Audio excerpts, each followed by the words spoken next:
మీరు ఫస్ట్ చూడగానే like reels వైజ్గా చూస్తుంటారు కదా, అఖిల్ పర్ఫార్మెన్స్ చూసి మీరు విట్నెస్ చేసింది చెప్పండి. అదే బికాస్ 99 కొట్టి ఒక 5 బాల్ వేస్ట్ అయినా ఒక 100కి వెయిట్ చేస్తాం, అవుట్ అయిపోకూడదు, డెఫినెట్గా కొట్టేయాలి, ఆ 1 రన్ తర్వాత సెలబ్రేట్ చేయాలనుకుంటాం కదా, అదే ఫీల్. సో 99 కొట్టేశాడు, రేపు ఒక్కరోజు ఒప్పుకుంటే 100 కొట్టేస్తాడు. సో మాకంతా క్రికెటే, మాకు అన్ని relation, everything rating with క్రికెటే.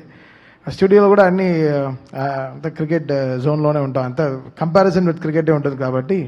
So డెఫినెట్గా ఫస్ట్ డే చూసేసినప్పుడే వి అండర్స్టాండ్. నేను అఖిల్ గారికి స్క్రిప్ట్ చెప్పిన తర్వాత నందు నా దగ్గరకు వచ్చాడు స్క్రిప్ట్ చెప్పడానికి. చెప్తే ఉండే ఈమోజీలో ఉండే అన్ని బాంబులు పంపించాను అఖిల్కి, ఉండే బాంబులు, కత్తిలు, కటార్లు అవన్నీ పెట్టి అఖిల్కి ఇంత పెద్ద మెసేజ్ పెట్టాను, ఈ సినిమా అసలు వదలదు, ఇది వేరే లెవెల్ ఫిల్మ్, దీన్ని నెక్స్ట్ లెవెల్కి తీసుకెళ్దాం, ఈ లెనిన్కి కాటన్ కూడా కలుపుదామని ఫిక్స్ అయిపోయాం.